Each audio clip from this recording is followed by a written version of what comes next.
begin tonight. My name is Lorraine Wolf, and I'm president of the Democratic Club of Big Bear Valley. And I and our club welcome you here tonight. It's wonderful to see so many of our fellow citizens of Big Bear Valley out here. Clearly you are concerned about the election, about this valley, and about our entire community, and we are with you in that. So thank you for coming.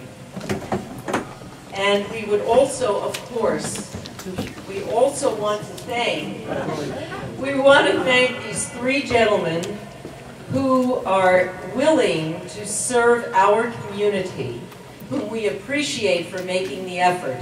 And it's not an easy one. Mr. Neil Derry, Mr.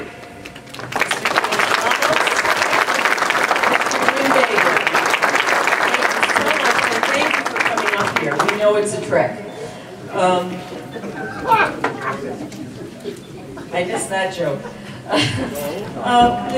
The Democratic Club of Big Bear Valley has a very simple mission that can be stated in 2 words: information and conversation. We believe that the more citizens know about elections, about their candidates, then the better choices they can make. And what we decided to do tonight was set this up as a forum. It's not a debate in the sense of what we've seen on television. We wanted a forum because we want information from each of these 3 candidates to give us their views on a variety of issues that we have assembled for them to address.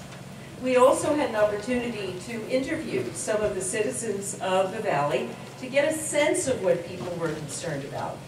So that's what we put into our original questions, and as you know, we are going to do our best to also represent the questions that you have already submitted here tonight. And we'll do that after the formal forum. We also, in the interests of fair-mindedness, since we are a Democratic club, we invited Gloria Anderson of the League of Women Voters to moderate the entire forum. Gloria and the League have done this kind of moderation of candidate forums a great many times. So Gloria will be setting the rules for the evening, and she will be asking the questions. So without further ado, Gloria Anderson.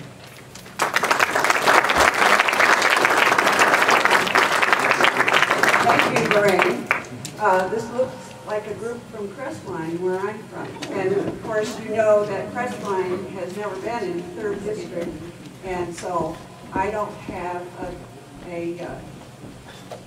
well, I actually don't have a position on any of the candidates for this or any other office as a league member, because the league never supports or opposes candidates.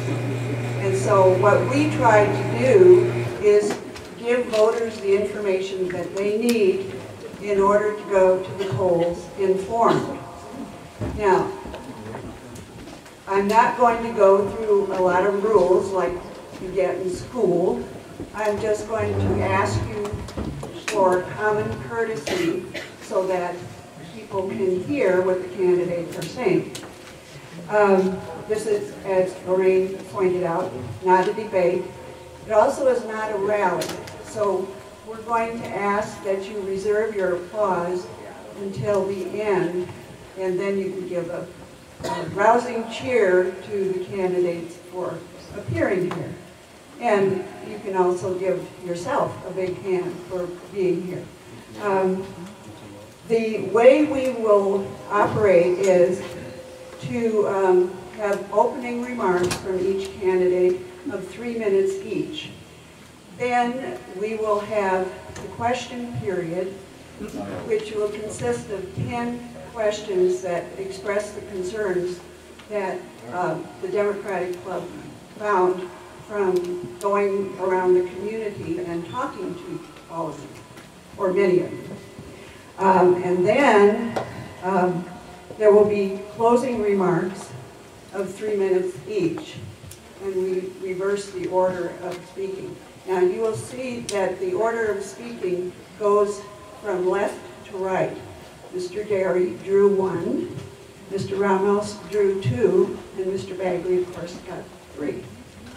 And so then we'll reverse that at the end. Some of you have been handing in questions, and what we would like to ask you to do is not get personal and ask a general question that may cover the answer to the question that you wanted to pose to a particular person. So you might not find the question that you submitted worded exactly that way, but we're trying to make it as fair a process as we can and not ask, for example, gotcha questions.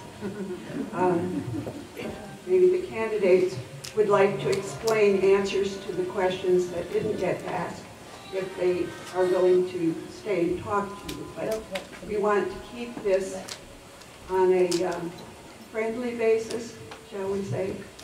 And so what we will now do is proceed to the first question, and that will be directed to all of the candidates, but the order of speaking in the beginning will be Mr. Derry, Mr. Ramos, and Mr. Bagley. Oh, also, our timekeeper, would you raise your hands, please? And she will hold signs high to give you an idea of how much time is left. Yes, sir. I have a question. How about the Pledge of Allegiance? Thank you. How about that? Okay. Yeah, we'll do that. Okay, would you like to lead it? Cool.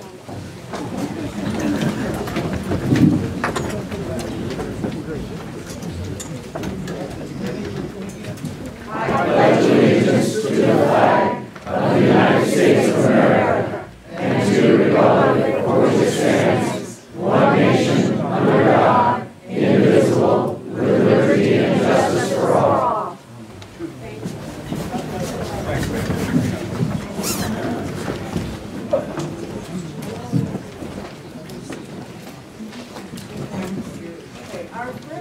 Our first question is, our first two questions are kind of general, and the first one is, what is, oh, their opening statement. Okay, thanks for keeping me from making a horrible mistake. Okay, opening statements. The order is as I mentioned. Mary? Thank you. Can you hear me okay? Well, we were asked to discuss some of our core values as we move forward in this part of the segment. And I really think you hear a lot from politicians about core values, and what you'll hear from politicians usually is whatever the politician thinks you want to hear. So I'm going to talk to you about who I am and what I do and why I deserve re-election. I've been your county supervisor since 2008, and it's been quite an exciting run. Before that, I was a United States Marine and a veteran. I've served in the state legislature as a staffer. I worked in the private sector as a public relations executive. I was an executive for Southern California Edison as a region manager, and was also elected to the city council twice in the city of San Bernardino. That's who I am, but who you are is more what you do. As your city county supervisor, my goal has been, one, not to be an absentee landlord. This community, for so many years, had people not showing up in the community represented. Excuse me. And I think that's one of the reasons why I was elected. You deserve a supervisor who's not just going to be here every election cycle or show up once or twice a year, but somebody who's vested in your community, who's part of your community, contributes to your community, and serves it. Because you can't really serve a community without knowing who you're serving and what their needs are. And unfortunately, for many years, Big Bear did not have that. I'm proud to say that I think that we brought that back to the county of San Bernardino. You are an important community. This is a mountain of 25,000 people with various needs, and sometimes extreme needs. We have worked hard to ensure that You have the parks and rec facilities you deserve, and we worked on building those. We've got 4 groundbreakings happening in the next month on different parks that we're bringing to the community. We've provided grants and other opportunities for the community. That was really short, 3 minutes. But let me finish up. I'm proud to be your supervisor. I've worked hard at it the last 3.5 years. You have seen me in your communities, serving your community. I'm not a vapor, I'm not a ghost. And if you elect me another 4 years, you're going to see a lot more of that. This is a great community, we've done a lot for it, and I hope to continue that service. Thank you very much, God bless you.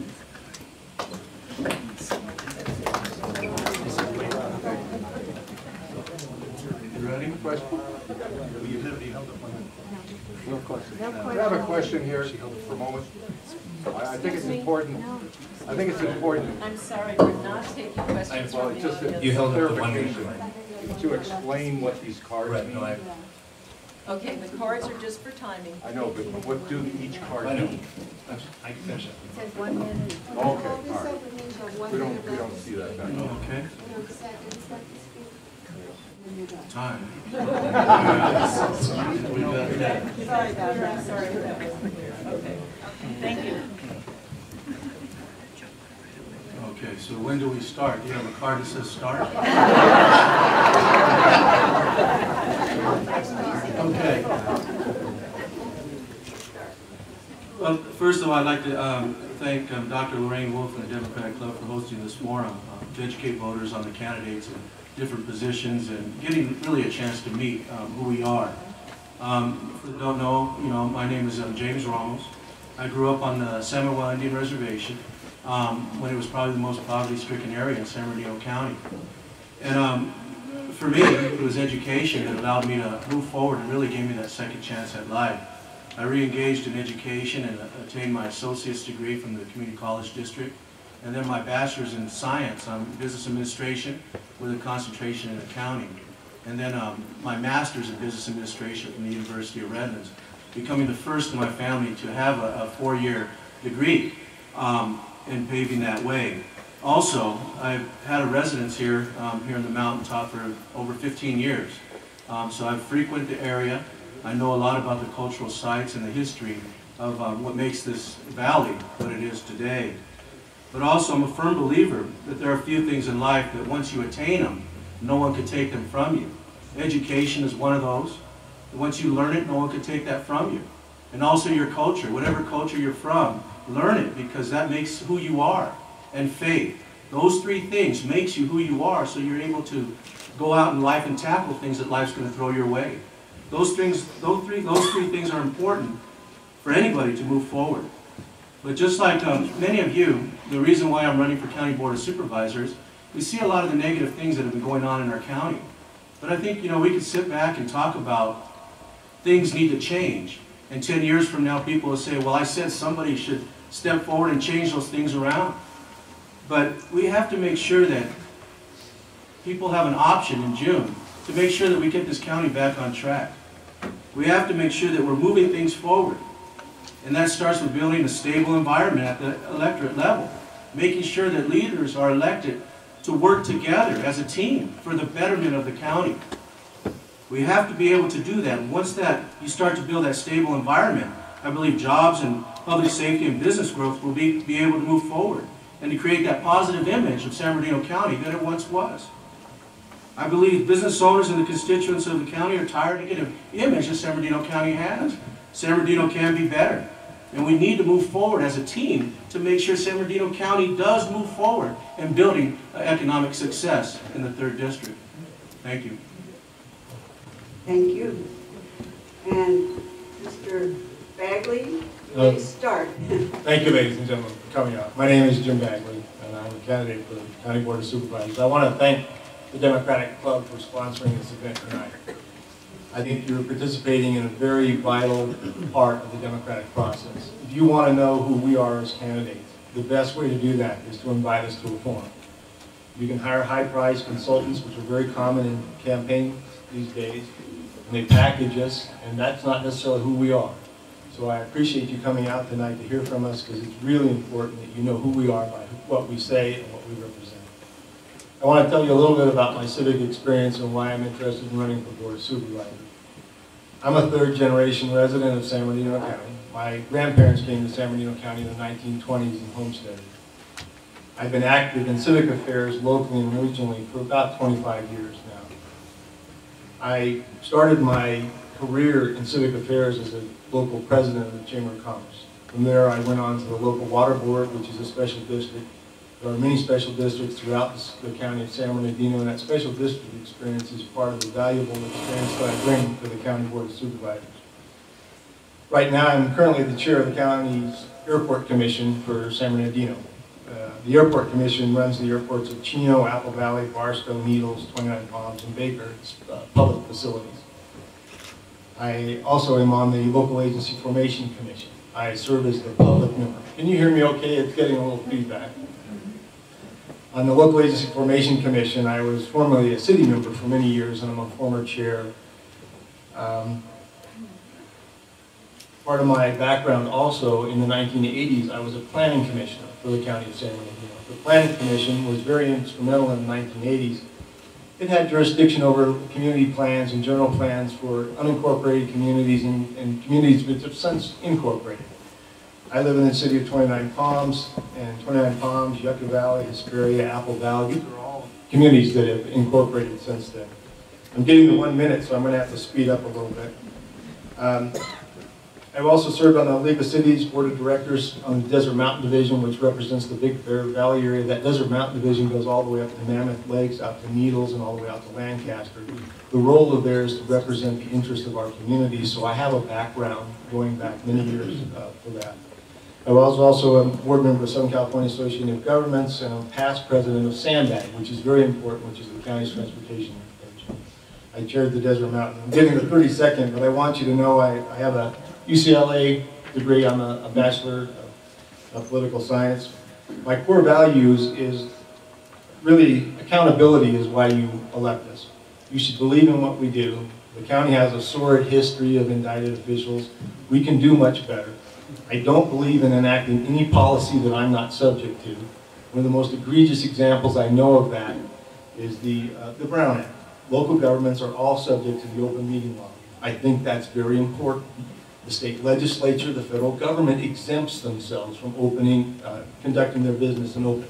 I believe all the public business is the public business, and it should all be conducted in open. There are very few exceptions where you would ever conduct anything in closed session. That's part of the problem and the legacy that we have in the county of San Bernardino. I am most of my life I've been self-employed. I've been a real estate broker for 30 years. I currently work for the Department of Defense. I am a certified flight instructor for the FAA. I hold an airline transport pilot certificate, and I'm a flight instructor for everything from sailplanes to multi-engine aircraft. I frequently do come up to Big Bear Flight Field. I think we're getting a wrong signal here. The red sign should be up. Well, I'm sorry, if I've exceeded my time, that's So please finish your sentence and then we'll go on. Thank you. One of the central themes of my campaign is ethics and integrity. I believe that we can do better in San Bernardino County. That's why I'm running. Be flexible. Okay. Now it is time to begin the questions that were devised to bring up the concerns that people up here have. They want to know how each of you feels about it. The first one is a general question, and we'll begin with Mr. Garrett. What is your perception of the role and responsibilities of the county supervisor? Well, the roles are set out in the county charters this one. Good. 1, 2. Yep. You hear me now? The roles of the county supervisor are set out in the charter and state. Generally, we have a $4 billion budget. We have 2 million constituents, and we have the largest county in the state, actually in the continental United States. I'm responsible for 1/5 the population, 407,000 people. But primarily, the board serves the unincorporated areas of the county, where we basically serve as your city council. So for the folks who are not in the city of Big Bear Lake, I'm basically your city council. That's the way I serve. And I look at it that way. We're also responsible for social services and providing the social services required of us by the federal and state government. Those are pass-through services. We simply obey the law and provide that those measures are implemented statically across the board without judgment, based on how we're supposed to, based on eligibility requirements. We also provide the last ditch medical services for the county of San Bernardino. We provide, if there's not available medical facilities, they come to us. Are you sure you got the right this time? But we're also responsible, and then the responsibilities go to, as a city councilman, basically back to your roads, your services, flood control, and other agencies we're responsible directly for, including, not me. Am I on? Including one thing that's very important to the community of Big Bear, and that's snow plowing. So I think we've done a much better job of that. So that's basically the responsibilities of the Board of Supervisors. And it does grow and change depending on state law is passed. As you've seen in Sacramento, many changes are being pushed onto us. We're now responsible for parolees as well, thanks to Governor Brown's proposal. So it does change, and it can change quite dramatically, but those are the basics. Thank you. Mr. Ramos, 2 minutes. 2 minutes.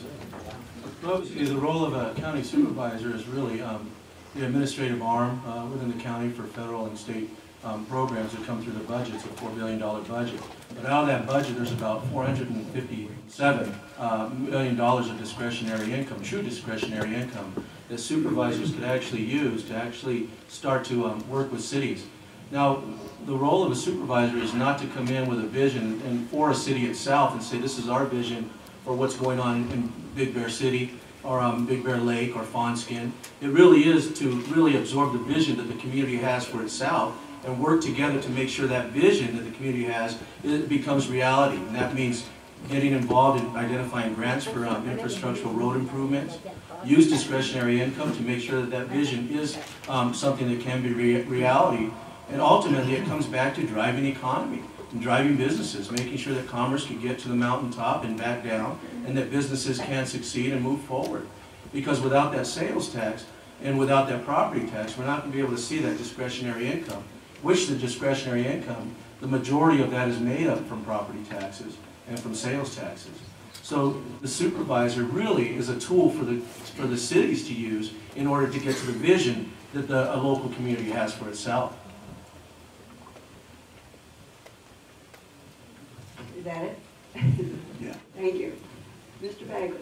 Thank you. The role of supervisors is to set policies for the collective good of all the communities that supervisorial district represents. The county has a general plan for land use. That land use has to be compatible with individual community plans and city incorporated general plans. The county also provides essential health services. It's an important part of the county's budget. Road maintenance, law enforcement are all items that come before the jurisdiction of the County Board of Supervisors. The development code for health and safety is critical. The County Board of Supervisors sets policy. We also limit policies, so those policies don't get in the way of economic development. I see that as part of the role of being a supervisor. And the most important thing as a supervisor is to get input from you on what is best for your community, because I am your advocate when I'm in San Bernardino. Thank you.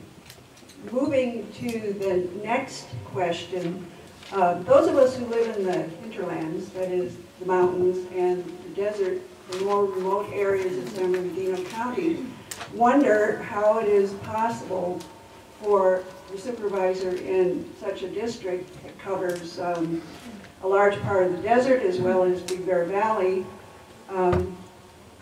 as to how you would open up lines of communication and not only with those that you will be serving, but those you will serve with. So we'll start with Mr. Bagley on this question. Well, thank you. I'm sensitive to what it means to live up in the Big Bear Valley area. In order to get services from San Bernardino County, you have to drive down the hill. I live in 29 Palms. I've been driving to San Bernardino for 25 years. It's about a 3-hour round trip for me. I actually calculated it out one time. I've spent 2.5 years of my life on the 10 freeway going into San Bernardino to influence policy to bring things back to my own community.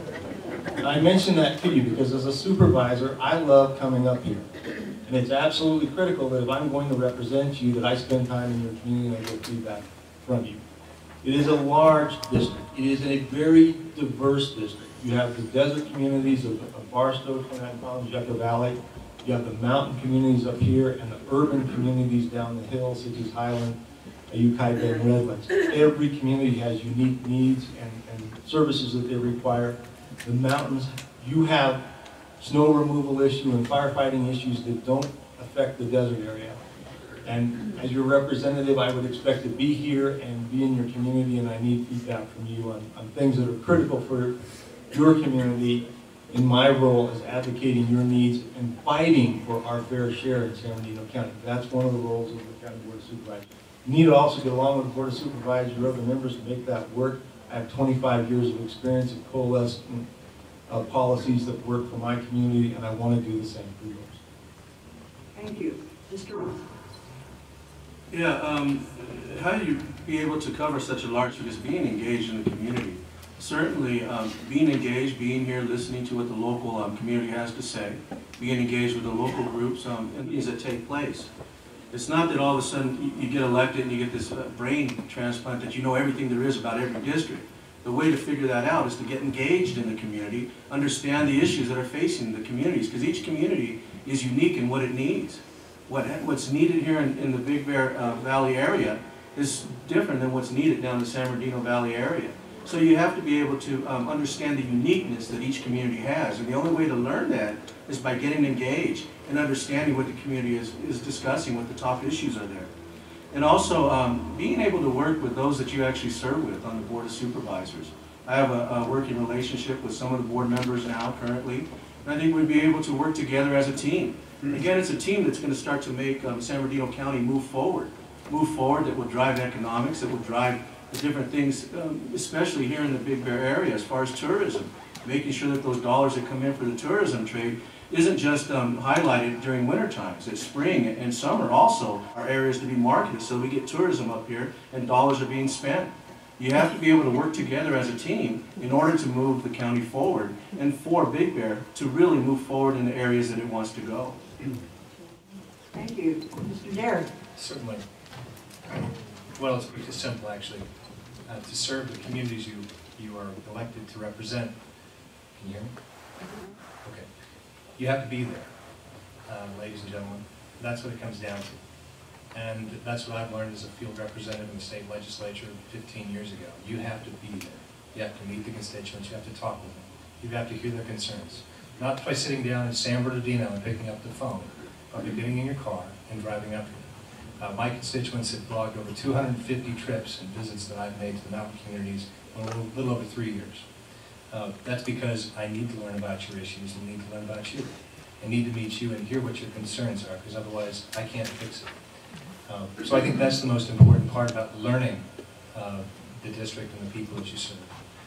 With regards to getting along with colleagues, it was 3 of my colleagues who voted to split the mountain communities in half and put Lake Arrowhead and Running Springs in the 2nd district, against the wishes of most of the mountain communities. I stood with you as one of the 2 votes voting against it because it was the right thing to do. Being collegial, working together, doesn't mean you do the wrong things just to be collegial and work together. You have to represent your districts. We do have defined different districts in this county, significantly different districts. And I'm going to fight for you and the concerns you have, as I've done in the past, even if it means going against the trend or the will of some of my colleagues. And that's a tough road to hoe, but it's something that has to be done on occasion. 90% of the time, the board agrees on almost everything. Most of our issues are on consent calendar. It's only the tough issues where there's disagreement that you see some fireworks, like you saw with my proposal for an Animal Services Commission, which this mountain community desperately needs because of how many animals get abandoned here by folks from the valley. These are issues that we need to work together on, but I'm not just going to toe the line. I'm going to fight for you and make things happen for you. Thank you.